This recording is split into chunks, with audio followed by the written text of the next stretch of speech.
Hello everyone, কেমন আছো তোমরা? This is me, my channel and page থেকে তোমাদের শুভেচ্ছা জানিয়ে তোমাদের সাথে শেয়ার করব আজকে ফেলে দেওয়া জিনিস দিয়ে একটা দারুণ জাদুকরি রেসিপি। আর দারুণ জাদুকরি কেন বলছি সেটাও বলবো। আমরা মোটামুটি বছরে 2-4 বার দুধ কিন্তু ফাটাই ফেলি, দুধে ছানা কেটে যায়। দুধটা গরম করতে যখন যাই, মাঝে মধ্যে গরম আসলে এই জিনিসটা বেশি হয়। তো দেখো, সেই দুধে ছানা কাটা ছানা দিয়েই আমি তোমাদের সাথে স্পঞ্জি একটি মিষ্টি রেসিপি শেয়ার করছি। এই যে আমি দুধ গরম করতে গিয়েছি, তো দুধটা ছানা কেটে গেছে। তখন আমার মাথায় বুদ্ধি আসলো, এই ছানাটা না ফেলে দিয়ে ছানাটাকে আমি ছেঁকে সুন্দর করে ধুয়ে রাতের জন্য ফ্রিজে ঢুকিয়ে রাখবো নর্মালে। তো রাত হয়ে গিয়েছে, এত রাতে তো আর রেসিপি করা সম্ভব না। তো আমি কি করছি, ধুয়ে এই যে দেখো ছাঁকনিতে পানি ছেঁকে একদম সুন্দর করে বক্সে করে রেখে দিয়েছি। পরের দিন এই যে আমি মিষ্টিটা বানাতে চলে আসছি।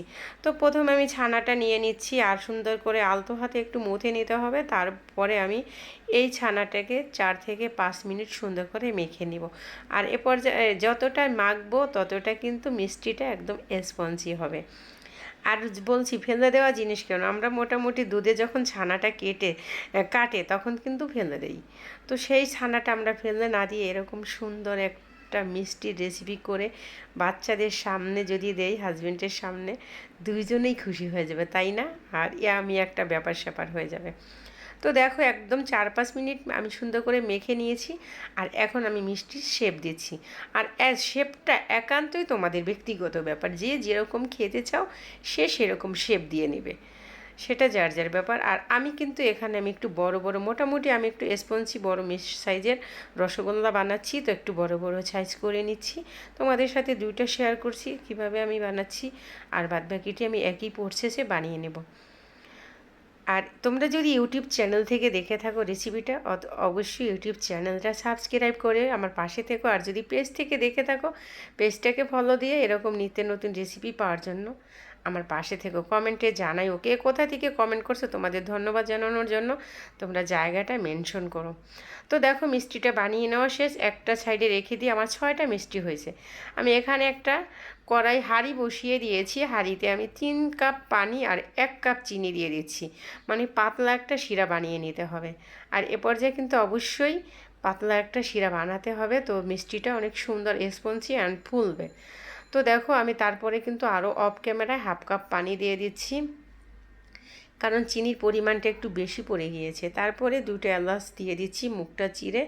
আর একদম পানিটা বেশি ফুটে ওঠার পরে মিষ্টিটা দিতে যেও না।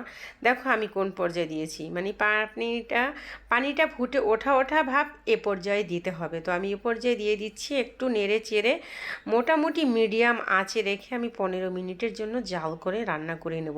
এর ফাঁকে 2-1 বার আমি ঢাকনাটা উঠিয়ে একটু নেড়ে চেড়ে তোমাদেরও দেখিয়ে দেবো। এই যে দেখো, একবার তোমাদের সাথে শেয়ার করছি, এই যে দেখো একটু নাড়াচাড়া দিচ্ছি। মিষ্টিটি কত সুন্দর ফুলেছে, দেখেছো?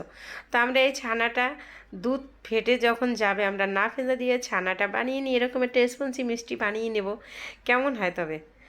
খুবই একটা সারপ্রাইজের ব্যাপার, তাই না? ফেলে দেওয়া জিনিস দিয়ে সুন্দর। তো আমার মিষ্টিটা হয়ে গেছে, নামিয়ে আমি 4-5 ঘন্টার জন্য রেখে দিব।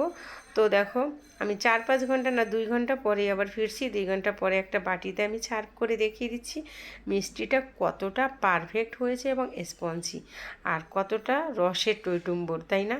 তো তোমরা অবশ্যই এরকম একটা রেসিপি স্পঞ্জি মিষ্টি রসগোল্লা তোমরা শেয়ার করবা। তোমরা যদি দুধ দিয়ে বানাতে চাও, 1 কেজি দুধে 2 চামচ ভিনেগার দিবে, অথবা 2 চামচ লেবুর রস দিয়েও ছানাটা তোমরা বানিয়ে নিতে পারো। তো দেখো, এই যে আমি একটা বাটিতে নিয়ে নিচ্ছি। আর এটা অনেকটাই স্পঞ্জি হয়েছে, আর রসের টইটুম্বুর, দেখা গেছে কতটা সুন্দর। আজকে এ পর্যন্ত, পরবর্তী ভিডিওতে আবার দেখা হবে।